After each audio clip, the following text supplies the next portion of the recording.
Hello friends आजिर यही video रे आमे जानिबा केत्रा मलमर विषय रे।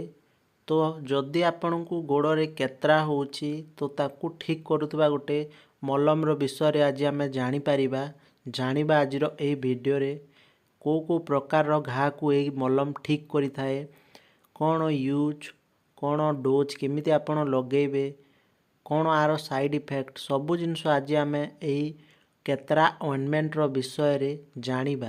ठीक अच्छी तो फ्रेंड्स माने जदि आपण चैनल रे नुआ आछंती चैनल को सब्सक्राइब करनियंतु एही परी मेडिसिन रिलेटेड जानकारी पाइबा पई। तो आर ना रु ही आपण जानि पारुछंती केत्रा ऑइंटमेंट।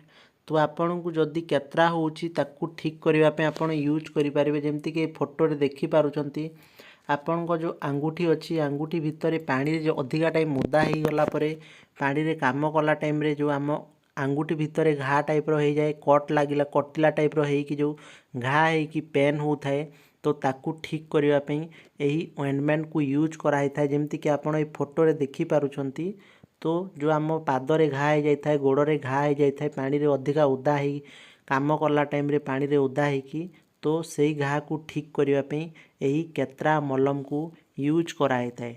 ठीक अच्छी आउ आपण यूज करें जदि आपण को छोट मोट खंडिया होगी घा हो जाइए भी आपण यूज करें। ठीक अच्छे से भी कम करें यही ऑइंटमेंटा।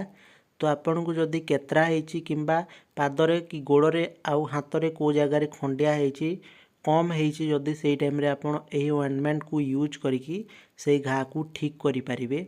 नेक्स्ट जानिबा केमिति आपण यही ऑइंटमेंट को लगेबे, how to apply.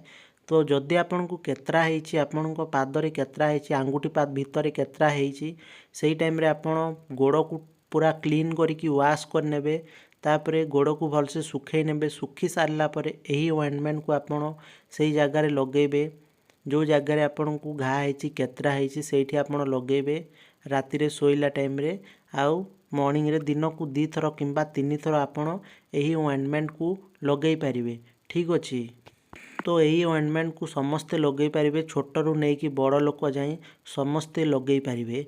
Next जानिबा are side effect रो विषय रे। आर तो जनरली किसी साइड इफेक्ट न थाए। जदि आपण को कौन प्रकार साइड इफेक्ट हम जदि आपण को से जगार कुंडई हम किंबा पोड़ला एमतिया लागिबो सेटा होची आर कॉमन साइड इफेक्ट किंबा अलग कौन प्रोब्लेम है जदि क्रीम को यूज करवा बंद करेंगे।